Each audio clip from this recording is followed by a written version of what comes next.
Okay, so we're just going to start by talking about your anchor selection. So as you're rappelling down, firstly, there's a great temptation to do really long rappels, like tie two ropes together and do 60-meter rappels. And that's all well and good if you're in terrain that nothing's going to catch your rope on, or there's not windy, or there's no loose rock, which is basically never in the mountains. But for the rest of the time, where there's a probability of your rope getting stuck, it's better to shorten your rappels. So when it's windy or there's a lot of loose rock around, I really try and just do 30-meter rappels. So you're just using a single rope, and then you have no knot to deal with in the middle. Yeah, so as I come down, I'm looking for somewhere to either build an anchor, or I'm looking for anchors that already exist, like this one here that I've found in the mountains. Now, in terms of the place that I want to be, I really want to think about what might come down on top of my head. So it's all well and good if it's no loose rock, but if there was flakes and loose rock and things like that as you come down, you really want to either move out to the side of the gully, so you've kind of come down on the right side of the gully and maybe you've moved to the left side of the gully like I have here, or you want to try and get under an overhang. You really want to avoid just putting an anchor in the middle of a face, and then you're going to pull your ropes, and if the rope get caught on a rock, the rock's coming down, there's nowhere for you to get, there's nowhere for you to hide. So in this situation here, this anchor here, whoever's built this, is put in a really nice spot, because I've rappelled in from that side and I've managed to come over here, and there's a nice big wall in the way that protects me from any falling debris. So awesome. So I've come into here and I have a look at my anchor. Anchor looks visually pretty good. The sling doesn't look too bad, but I don't know how long this anchor's been here. So we always do this visual check, but we also want to do a physical check. Now, your physical check really needs to be quite violent. This is what's going to really give you good information about whether or not this anchor is going to come out.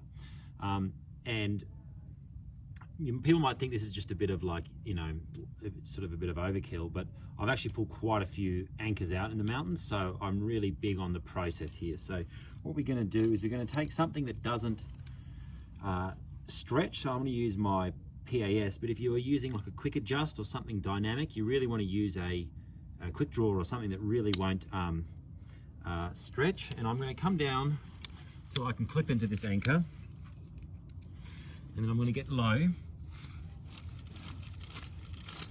bump it. Okay, so once I've done it a little bit, just give myself a bit more slack now, so I'm just definitely on this piece. And now I'm going to really try and make sure that I all right, so 3 good hits like that really gives me a lot more confidence that this anchor's solid. It's not that nice on your kidneys. It should actually feel a little bit unpleasant, but obviously falling off this cliff when this anchor failed would be bad for my kidneys as well, so I'm pretty happy with that. The other way that you could do that, if it's in a sort of awkward position like this, is only at the limit of being able to do it off this ledge, is put a sling in here.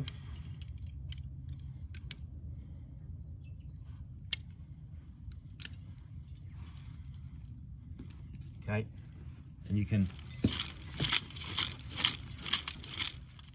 Okay, so now that we're clipped into this anchor that we've bounce tested, and we're still staying attached to our belay device, we can just call up to our climbing partner so they can start coming down.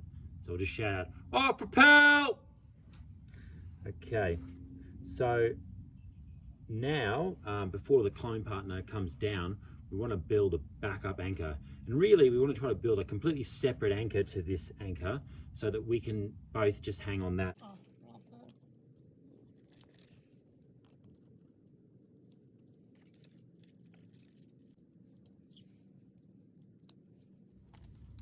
All right, so at this point, climbing partner started to come down, connected to this new anchor that's ready for them to arrive and clip into.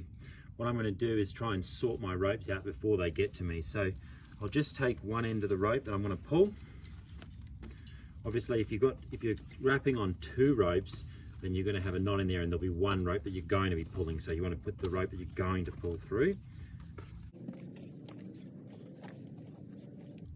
So if this was a fix, this is a carabiner, so I can clip it in, but if this was maybe a Mayan, I'd have to thread that. So anyway, so imagine this is a main, I can thread it, and I'm actually just going to coil it, ready to go.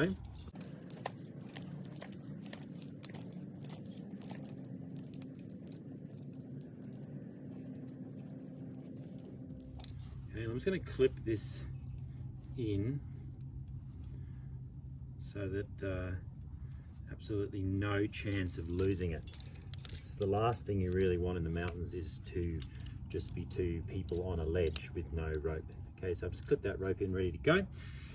All right, so climbing partner comes in, clips into your anchor as well. So now you're both ready to pull your ropes.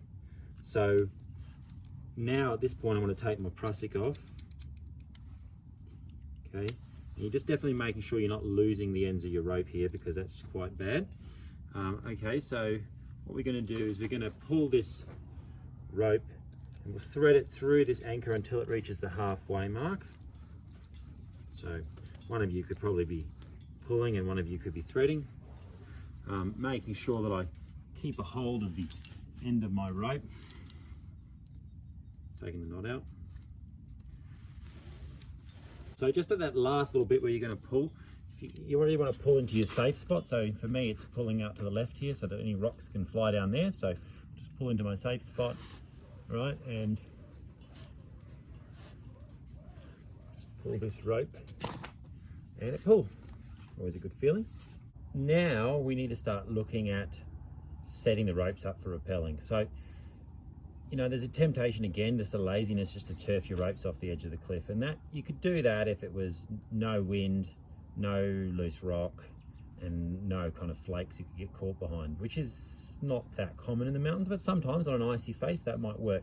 But for the rest of the time, even though it takes a bit of time to prepare it, you'll save yourself time in the long run by just being a little bit neat and stacking your ropes, and then also you're way less likely to accidentally drop something on your rope and cut it. So just make sure that you've got a knot in both ends. Now there's different ways you can do this. What I like to do is to coil up some of the rope and only have about 15 meters of rope at a time to deal with. So this is a 60-meter rope doubled over, so there's 30 meters on either side. So I'm just going to coil about 15 meters of rope. So it doesn't have to be precise, you're just wanting to get rid of some of it.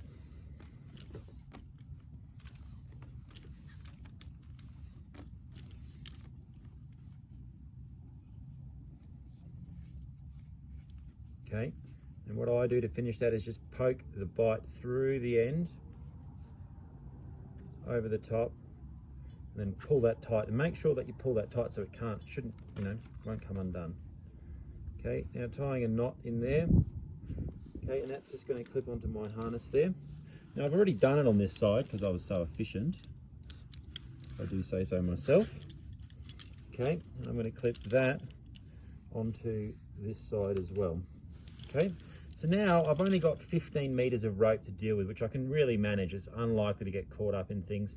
It's not like if I have to pull it up, if I'm going to drop a rock, it's not that much to pull up. So that's how I do it.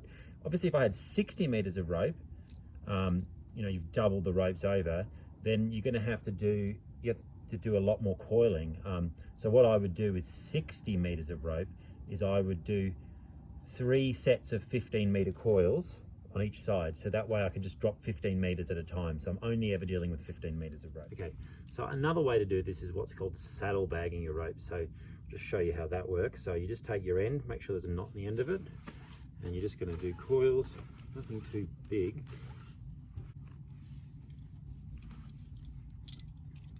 Okay, so now I have this, just being kind of neat with it. Take a sling. What you're going to do is clip that like so. So that's ready to go. You'll obviously do that again with your other side of your rope. Then the idea with a saddle bag, if you can imagine, is that as you rappel down, the rope comes out and it pulls out. You don't get any twist. Okay, so lastly, what we're going to do is just connect our backup anchor here into our abseil anchor so that we're actually backing it up. So what we're going to do is we're going to take a sling, something, okay, and we're going to clip that through the anchor. Now, this is about as long as you ever really want it to be. We don't want to be shock loading the anchor, so the distance here is minimum as possible. However, we definitely don't want to be weighting our back up because we really want to test this anchor. Using something dynamic in there like a screamer works really well. So quick linear check. It's a bit confusing, so just pull it out of the way. So we work our way down. Yep, that anchor looks good. That's the one that we've tested. It goes through there. Okay, it's running through here, and we've got a backup sling in there. Cool. Going into my device, which is right. That's right. That's right. That's right. Okay. And last test, I always weight my. Cool. Now that I'm weighting my device, I can come off here. All right. Just ascertain. Make sure that your climbing partner knows what your backup is. Cool. See ya.